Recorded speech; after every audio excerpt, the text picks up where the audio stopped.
Hello and welcome to the walk around technical video for the Orchard-Rite Tree Shaker. And this will be done today by John, who is our service manager on the shaker division. Anytime you're ready, John. Start with some of the details inside the cab here. Okay. If we step inside, obviously pretty straightforward dashboard here. We have an ignition switch, radio, air conditioning controls. Here we have controls for the cabin pressure fan.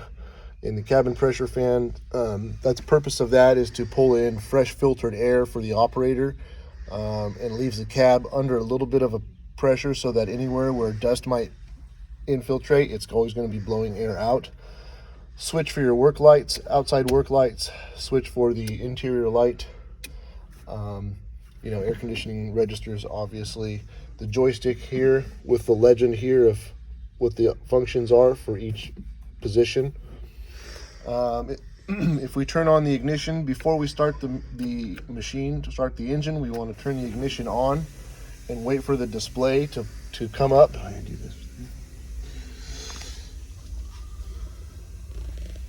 Once the display fully comes up past this point, we can go ahead and start the engine, but for today's purposes we're not. Couple of quick details on the display. Right here is your engine hours. Over here is a icon that you can click on. It'll give you information about the engine, if there's codes, engine codes, both active and history. Down in the bottom right corner, here there is an icon that is indicating air filter restriction. If that icon is blinking, that is telling you that you need to service the air filter. It also shows you different items on the top, RPM, engine hours again, the percentage of level in the DEF tank, engine temperature, engine oil pressure. Those are some of the main points of the screen, and there'll be a more detailed video on how to navigate through the screen itself. Down below, we have our hydrostatic drive pedals. The left pedal is for going forward.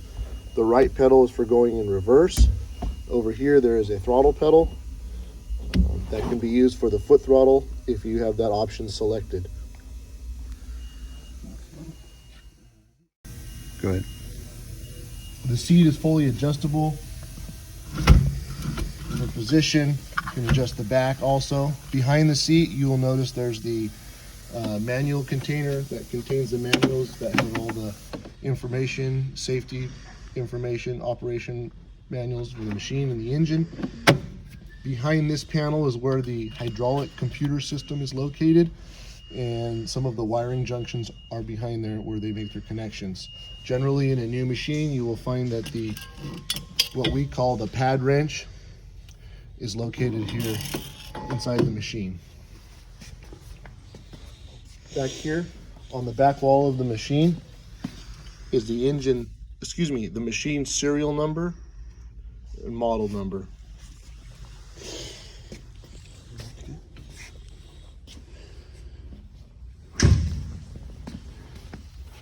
Back here in the back of the machine behind the cab, we have the hydraulic valve assembly, which controls the functions of the head. We have the air filters. This is a dual dry element air filter that probably should be serviced every day, if not more frequently, depending on field conditions.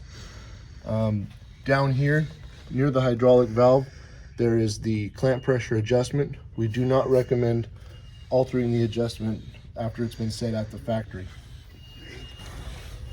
Moving this way towards the back of the machine, we have the wet head injection pump.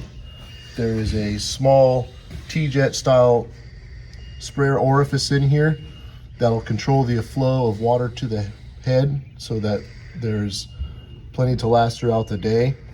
Different orifices are available if you feel you need more or less. There is a small strainer filter in there before it enters the pump.